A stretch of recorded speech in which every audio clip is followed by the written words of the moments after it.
We got an interesting question from a viewer. Can you speed to the hospital if you have a gunshot wound victim in your car and police try to pull you over? Do you continue driving or do you stop? But before we get into it, we have a gun giveaway going on right now. You can enter for free, but it ends really soon. So click the link in the description down below and reveal which brand new gun you could win. Tom, the early description of this just has bad day written all over it. So let's say, and the question was gunshot wound because, we talk about guns, but you're dealing with a medical emergency. You're driving either yourself or someone else to the hospital, speeding along. Police try to pull you over. Do you stop? I mean, I guess it depends on how badly you're hurt, right? But what could go wrong? And, everything from, road spikes to the pit maneuver to, sliding up into the emergency room bay and injuring yourself as you arrive at the hospital. Yeah, I think there's a couple of variables here, right? Off the cuff, I would say one is how serious is the situation? In other words, are you holding your jugular? Because and the hospital, well, okay, that's number one is how much time am I dealing with here, right?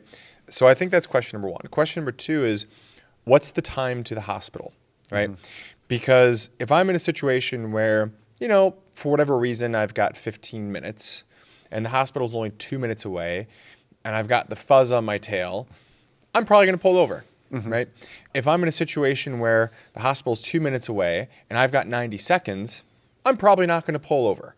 But in either scenario, what I'm going to do, if I can, is I will call 911 and say, I'm driving, I'm going to identify who I am, what I'm driving, where I am, where I'm going, and why, and ask for, basically, what do you want? Yeah.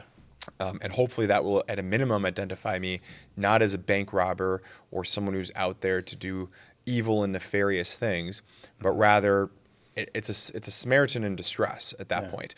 Now, in the event that you do get arrested or charged, so we've kind of skipped over the pit maneuvers and the spike strips and all that kind of stuff, maybe half a can of pepper spray or something like that. In the event that you're charged, you would presumably, subject to state laws, they would be charging you some sort of fleeing or eluding an officer or something like that, okay? Reckless driving, obstruction of justice, on and on and on, right? We are going to tag on a bunch of citations. Yeah, it's going to be a lot of fun, let me tell you. But a likely defense that your defense attorney will be running with, aside from looking at the elements in the offense and seeing whether or not they applied, right? So in other words, a possible defense to eluding an officer, So let's back up. One quick frame here is the fact that all offenses in the justice system have what's called elements. And these are like the component building blocks that we need to have in order for it to be an offense, right? So typically for eluding an officer, the officer has to have made some sort of display of their authority, i.e. lights, sirens, that kind of stuff. The individual has to have had an opportunity to see it, and then they have to have said no. They kept driving. Yeah. And then there's often different levels of eluding. Like, did they just kind of do, I pulled over a quarter mile later, but I never sped up? Or did I speed up and blowing stop signs? I extinguished my lights at night, stuff like that, right? Yeah. So there's all sorts of different kind of flavors and varieties to all this sort of stuff. But for instance, well, look, maybe in a state where you have to have intent to elude the police officer, maybe that wasn't your intent. Your intent was to get to the hospital. Whether that's going to fly or not may be up to your particular state's laws, the case law that's there, the judge, possibly even the jury. But you have those sorts of issues. The second issue is what we call an affirmative defense, sometimes known as a privilege, so privilege of necessity, or more likely just the affirmative defense of necessity of, look, I did that, but I had a good reason as to why. It's because my wife was in the seat next to me. Someone shot her in the femoral artery. There was a bath of blood pooling on the floor. I don't know first aid. There was no tourniquet or anything like that. I didn't even know what that was until I went through this tragedy. And the hospital is 3 blocks away.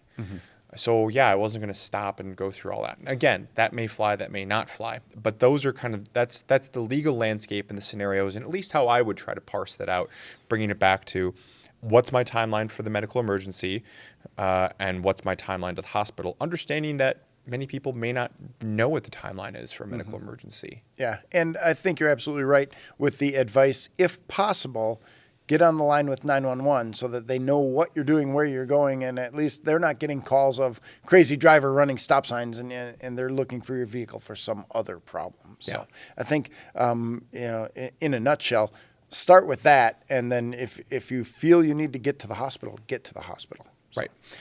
want to know the 3 biggest mistakes when carrying a handgun? Then click on the video next to me to reveal all 3 mistakes. Mistake number 2 may shock you. Everybody has their own cardinal rules for what they're going to do when they're carrying a gun. But right now, I'm going to give you 3 things that you must never do